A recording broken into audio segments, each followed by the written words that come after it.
ଆଖି ଗୁଡ଼ା ପୁରା ଫୁଲିକି ତଳ ଗୁଡ଼ା ପୁରା ଡାର୍କ ସର୍କଲ୍ ପଡ଼ିଯାଇଛି। ଶୋଇ ପଡ଼ିଥିଲି ତାପରେ ପୁଣି ଆଉ ନିଦ ଛାଡ଼ିଗଲା। ଗୋଟେ ମୁଭି ଦେଖିଲି। ମୁଭି ଦେଖିଲା ପରେ ଆଉ ନିଦ ହେଲାନି, ସେଥିପାଇଁ 2ଟା 2:30 ହେଇଗଲା। ବେଳେବେଳେ ଏମିତି ହୁଏ ଆଉ, ନିଦ ହୁଏନି ଆଉ। ଆଗରୁ ଗୋଟେ ମୁଭି ପସନ୍ଦ ଆସିଲେ ସେଇଟା ନ ସରିଲା ଯାଏଁକି ଇଚ୍ଛା ହେବନି ଶୋଇବା ପାଇଁ, ନିଦ ଆସିବନି ଛାଡ଼ିଯିବ। ପିସ୍ ଆଣିଥିଲେ ଚିଙ୍ଗୁଡ଼ି ଖାଲି ଭାଜି ଦେଇଥିଲି କାଲି କାଟିକି। ବର୍ତ୍ତମାନ ଗୋଟେ ବଡ଼ ପିସ୍ଟେ ଅଛି, ସେଟା କେଉଁ ପିସ୍ ମୁଁ ଦେଖିନି ବି ଖୋଲିକି।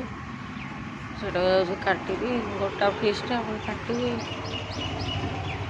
ସେ ପୁଣି ଲାଗିବ, କେତେ ଟାଇମ୍ ଲାଗିବ ନା, ଘଣ୍ଟେ ପାଖାପାଖି ଲାଗିବ। ହଉ ଯାଉଛି ମୁଁ କାମ କରିବି, ଘରଦ୍ୱାର ଓଳାଓଳି କରିବି, କେତେ କାମ ଅଛି। ବାଇଗଣ ପକେଇକି ଶାଗ ଭାଜିଛି।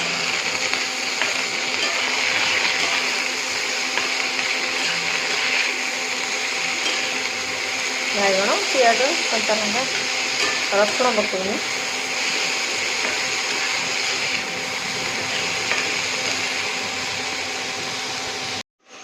ବାଇଗଣ ଭାଜିବି ଆଉ, ହଳଦୀ ଗୁଣ୍ଡ, ଲଙ୍କା ଗୁଣ୍ଡ, ଲୁଣ ପକେଇକି ଭାଜିବି।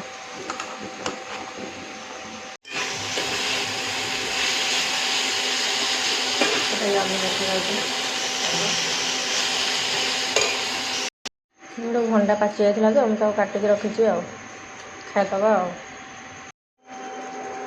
ବାଇଗଣ ଭଜା ଅଧା ହେଇଗଲାଣି, ଅଧା ବସିଛି ଆଉ।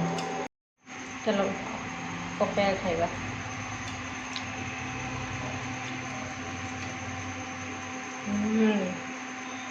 ମିଠା ଅଛି।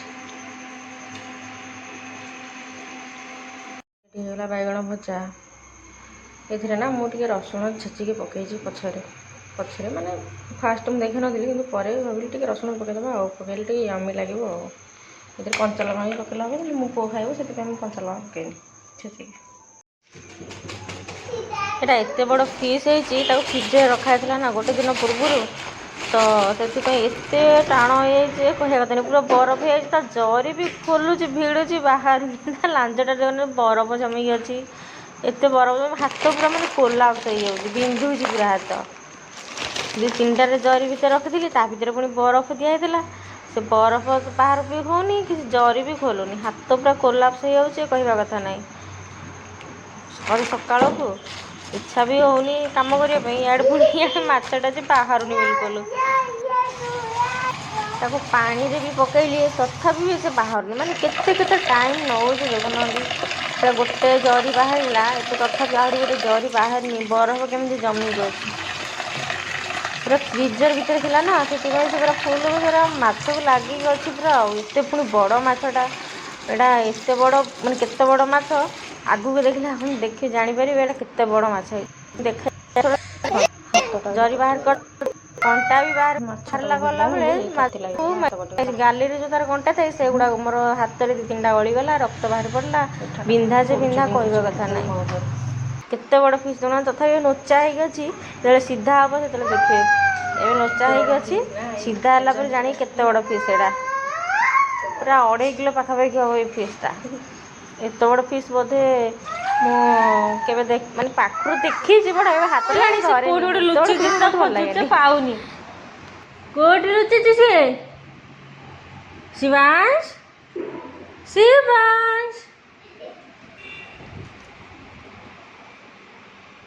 ହେଇଟିରେ ଲୁଚିଛି, ହେଇଟି ସେଇ ଭିତରେ ଲୁଚିଛି, ହେଇଟି ତ, ହେଇଟି। ହଁ ଲୁଚିଛି କୁ। ଏବେ ଶୋଇକି ଉଠୁଛି, ଏବେ ଶୋଇକି ଉଠୁଛୁ। ଆସ ଖାଇବୁ, ଚାଲ ବ୍ରେକଫାଷ୍ଟ କର।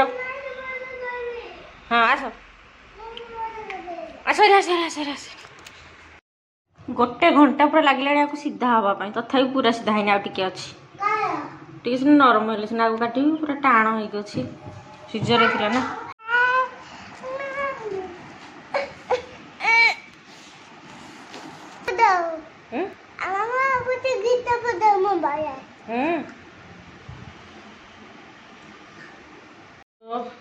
କେତେ ଗରମ ହେଉଛି। ମୁଁ ମାଛ ସେତେବେଳୁ କାଟୁଛି ମାନେ କୁହନ୍ତୁନି ପ୍ରାୟ ଅଧଘଣ୍ଟେ ପରେ ଲାଗିଲା ଗୋଟେ ମାଛ କାଟିବାକୁ। ବଡ଼ ମାଛଟା ହେଇଥିଲା ନା, ପୁରା ହାତୀ ଲମ୍ବା ହେଇଥିଲା ମାଛଟା। ଏତେ କଷ୍ଟ ହେଲା, ଦୁଇଟା ପୋଡ଼ି ହେଇଗଲା ବି। ଏଇଠି ଗୋଟେ ରକ୍ତ ବାହାରିଲା, ଏଇଠି ପାପୁଲିରେ ଗୋଟେ ପୋଡ଼ି ହେଇଯାଇଛି, ଏଠି ଆଙ୍ଗୁଠିରେ। ବାବାରେ କେତେ ମାଛ ହେଇଛି ଦେଖୁନାହାନ୍ତି, ଥାଳିଆ ମାଛ ଗୋଟେ ପ୍ଲେଟ୍ରେ, ପୁରା ପ୍ଲେଟ୍ ଫୁଲ୍।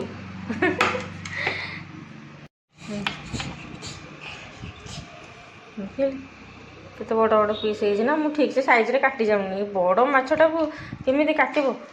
ଛୋଟିଆ ପନିକିଟା ଭାରି କଷ୍ଟରେ କାଟିଛି। ଏଠି ତାର ମଞ୍ଜି ବି ଥିଲା, ଏଠି ମଞ୍ଜି। ତାପରେ ଯାଉଛି ଫ୍ରାଏ କରିବି ଆଉ। ଏଠି ହଳଦୀ ଗୁଣ୍ଡ, ଲଙ୍କାଗୁଣ୍ଡ ଟିକେ ଆଉ ଲୁଣ ନେଇଛି। ଆକୁ ଟିକେ ପାଣି ଦେଇକି ତାକୁ ଏମିତି ଗୋଳେଇ ଦେବା। ଗୋଳେଇ ଦେଇକି ସେଥିରେ ମାଛ ବୁଡ଼େଇ ବୁଡ଼େଇ ଭାଜିବା। ମାଛ ଭାରି ଦୁଷ୍ଟ। ବର୍ତ୍ତମାନ ମୁଁ ଗୋଳେଇ ଦେଲି। ଏଥିରେ ମାଛକୁ ବୁଡ଼େଇ ବୁଡ଼େଇ ଭାଜିବା। ଏଥିରେ ଘାଣ୍ଟି ଦେଇଥାନ୍ତେ ଯେ ଆଉ ପଡ଼ିଯିବ ଆଡ଼େ ସାଡ଼େ। ଏଇଟା ସୁବିଧା ଆଉ। ତେଲ ଗରମ ହେଇଗଲାଣି। ବର୍ତ୍ତମାନ ତେଲ ଗରମ ହେଇଗଲା। ଏଠି ମାଛକୁ ଦେଖ, ରେଡ୍ ରେଡ୍ ଦେଖାହେଉଛି ନା, ଭାଜିଲେ ଠିକ୍ ହେଇଯିବ।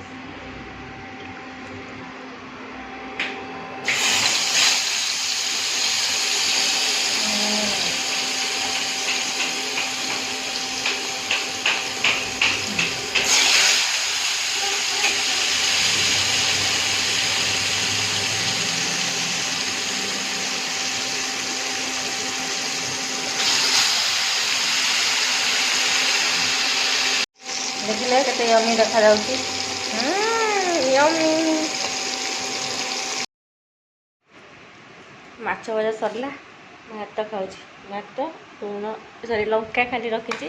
ଏଠି ରସୁଣ ଆଣିଛି, ପାଗ କରିକି ଖାଇବି। ଏଠି ହେଉଛି ପଖାଳ ଭାତ।